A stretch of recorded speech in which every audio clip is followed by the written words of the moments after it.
The following is a presentation of the Eagles Sports Network. Ryan Wilkes here with head softball coach Michael Graves on the Eagles Sports Network talking the preseason South Atlantic Conference poll. The Eagles tabbed fourth. Coach, first of all, initial reaction on the ranking fourth place in the South Atlantic Conference. Kind of getting used to it. I think the top four has pretty much been the same, for a few years now, and we seem to always slide into that fourth spot. So, but those top four are pretty good in the conference, and hopefully the bottom part of the conference gets back to where they were a couple of years ago and make our whole conference stronger. So Wingate, LR, Anderson just above you all, and then kind of a little bit of a steep drop-off between 5 and the rest of the conference. Like you said, what are some of the keys for the conference to kind of get back to being that holistic conference again this year?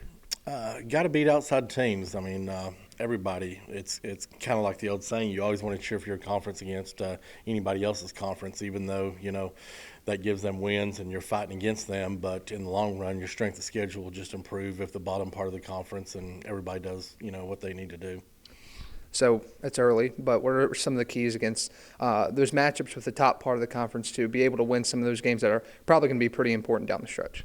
It seems like this is our bad year for playing teams away. So we got Wingate away, Anderson away, and LR, which we've already alluded to. That's the top 3 teams in the conference. So, you got to go over there and you got to get wins. You got to compete and find ways to make it happen. So you get wins against them and then do what you should do against the rest of the conference, and you end up winning it. So this is just a preseason poll, and we'll talk about the South Atlantic Conference preseason all-conference players, but what are some of the keys to let your girls know that this is just the preseason polls and they can still prove themselves in season? I started preaching last semester. I don't care who we're playing, whether it's a conference game or not, every game is a chance for us to go out there and beat somebody. And if we keep the mentality that we're not ever going to lose, we're going to beat everybody we play, it'll take care of itself. So whether we're playing a conference team, non-conference team, we want to win every game we play. Ryan Wilkes here with head softball coach Michael Graves talking the preseason South Atlantic Conference poll here on the Eagles Sports Network.